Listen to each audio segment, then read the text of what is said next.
This is my 2006 Toyota Crown Athlete 60th Anniversary Edition. Okay. Later. Oh. Camera mount.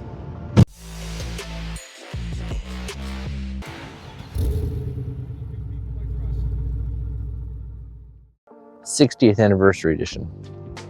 I don't know why, but the 50th Anniversary Edition is a 2005 model. 2006, you can get the 60th Anniversary Edition. Toyota's math, not mine.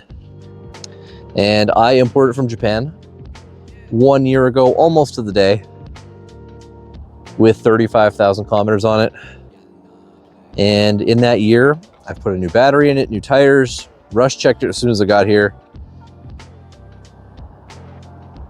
And I've done 2 oil changes, put 15,000 kilometers on it. And it's been a really, really good vehicle for me. Really good. I have not had to do very much this, well, actually no work at all, just maintenance like wear items like tires. I have the full service history on it from Japan, going back to the original owner, and they really barely drove it. It's quite comical how little they drove it. The brakes on it are actually the originals from 2006, and they're still in really, really good shape. Lots of meat left on the pads, the rotors are still good. Underneath the car is damn near a brand new car. It is so clean under there. It's my dad's collectibles that are summer cars and never have seen winter in their entire existence. It looks the same underneath. Very, very happy with the condition of this car. So what is the 2006 Toyota Crown Athlete? It's built on the same platform as the Lexus GS350. It has Toyota's 3.5 liter V6 engine powering the rear wheels. This is the 2GR variant, which has dual stage fuel injection. It's got port injection as well as direct injection in the cylinder. So you get lots of efficiency and lots of power from this engine. It really is a very, very well-built car. And there's a lot of that parts interchangeability that Toyota typically has. The transmission in this is the same 6-speed automatic transmission that you find in a 2017 Tundra. Going on a little country road here around my neighborhood, it's really, really comfy. I wouldn't say it's a Cadillac. It's this Athlete. It's the sportier variant. The Majesta variant is a little bit more cushy and soft. But yeah, it's a really, really good car. Nothing crazy. It is a little over 300 horsepower, a little under 300 foot-pounds of torque.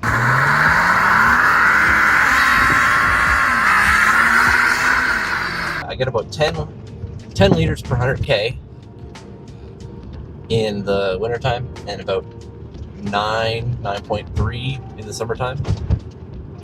So pretty good in gas for what it is for 300 horsepower. It's a large car, it's comfy, it's got lots of features for a 2006 model. The Japanese GPS doesn't work here, but so some of the weird things about owning a Japanese car in Canada for a year. Now, I've had this for exactly a year yesterday. Or need to drive it. I've already driven right-hand drive cars. It takes a bit of getting used to.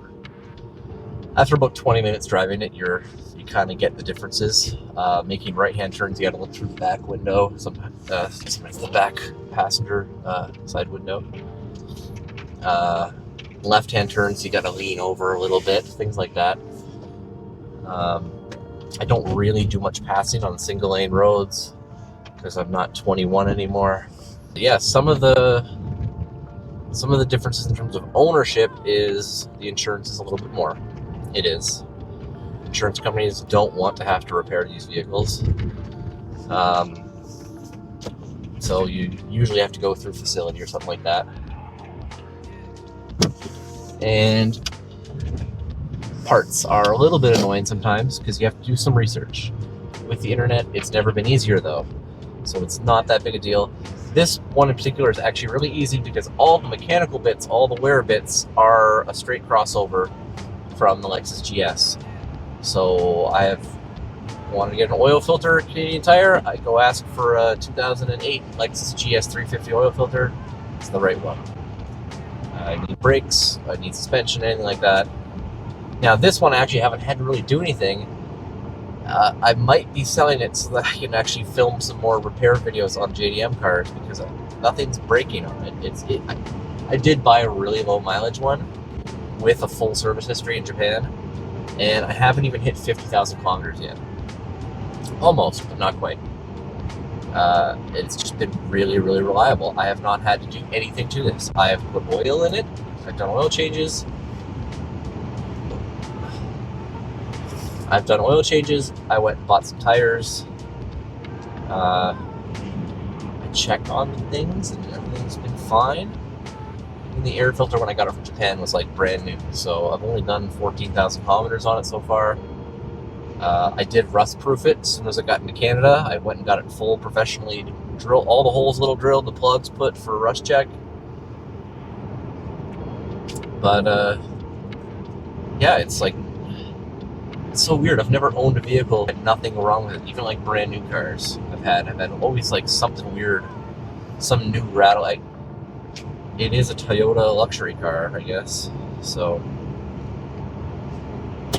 I did put a new battery in it, new tires, rust checked, safety inspected when it got here. I mean, it's been a really, really good car. I did get a good deal on it because the importer owed me a favor when I got it. I paid a little over 12.2, plus going to get in Halifax. If you wanted to get one here now, I think you'd be paying at least the same, probably more, for I'm seeing ones with like 100,000 kilometers now commanding the same price. If you were to import them yourselves and have to wait 4 months. So I see why they're selling for a couple grand more than that once they're here. Just not having to wait for them and not know what you're gonna get. Yeah, it's a really, really, really nice car. This does have the typical cracked dash that like 80 to 90% of them have. This one's no exception to that.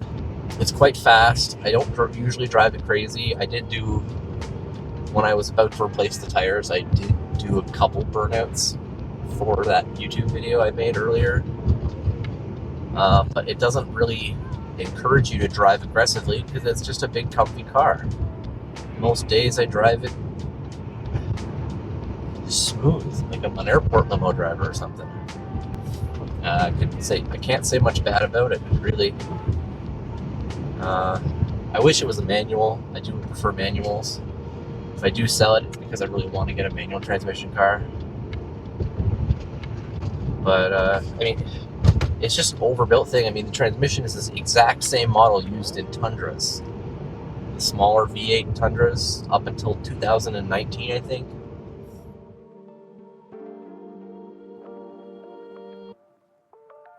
Heated seats. Turn them on like a little volume switch. So they're set where you want. Pop them back down. I do like that it's a dimmer because you can get it just the way you want. A mini disc player. Don't even know if that works. Don't have a mini disc. It came with a CD in it. I have it somewhere. See audio controls here. Actually, turn that on. And you see that's just the only station I use because I use the Bluetooth adapter here. It's got all kinds of presets. A lot of this is in English, so it's not that hard to understand. I'm beginning to know what back is in Japanese. Full controls here, and then this is your screen settings for brightness. One of these is for nighttime, and then this is your GPS settings. There is vehicle maintenance, so I don't think any of this has actually been used even from new, but you can actually record when you do your tire rotations and when you did your fluid changes and when you did your brakes.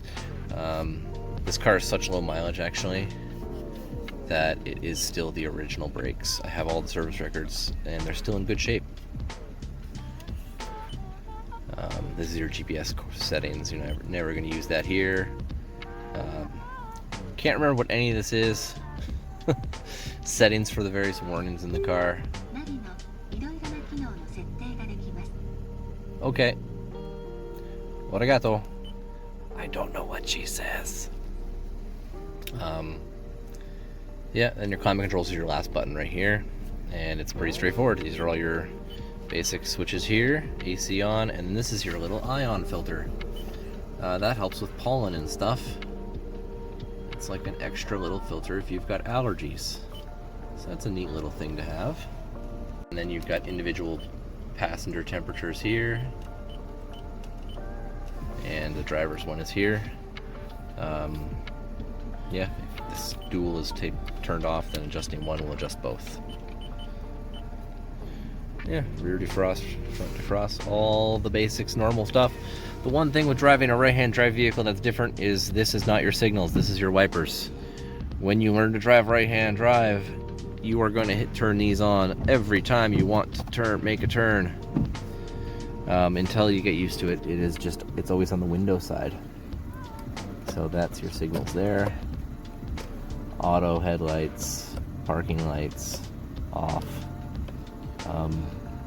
Yeah, and then this head does have fog lights right there.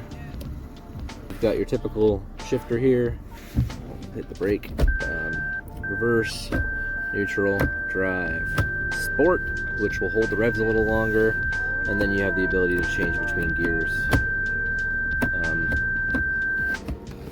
Yeah, it likes to beep if your door is open when you put it in gear. They're very safety conscious in Japan.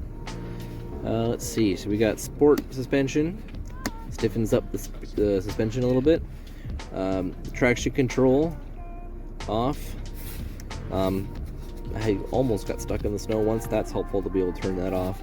And then your snow and your power mode is really just a setting. Yeah, I think ECT is electronic control of throttle.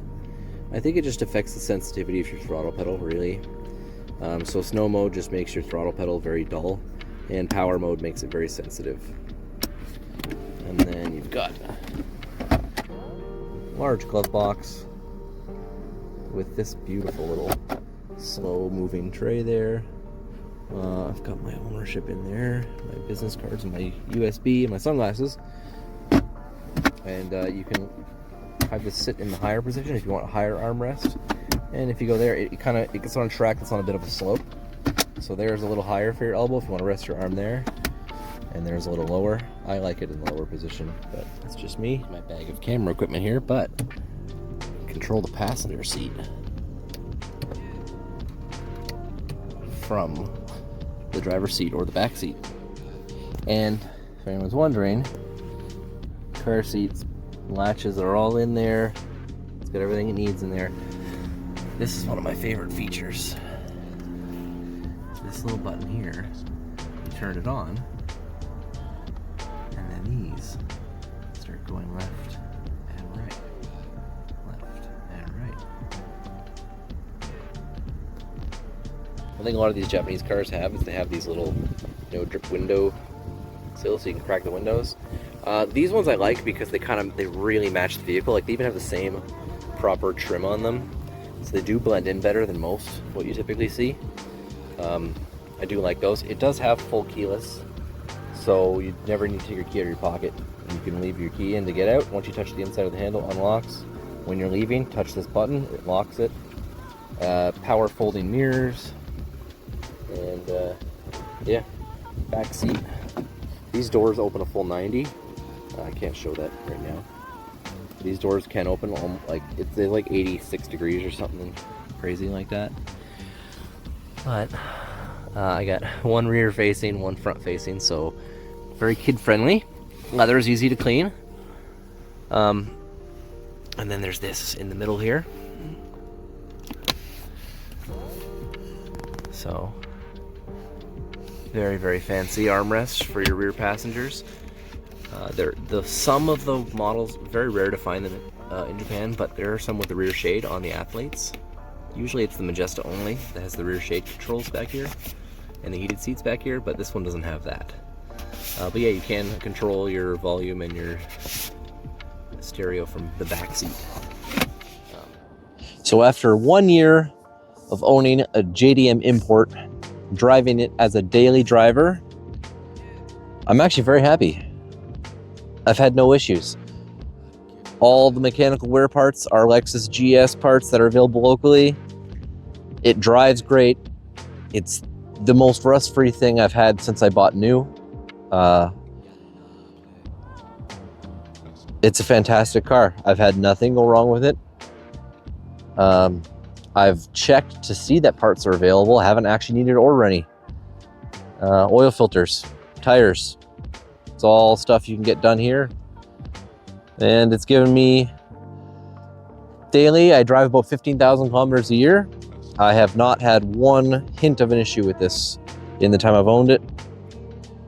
And it makes me want to buy more of them. So I might be importing some more cars. I may have already bought one.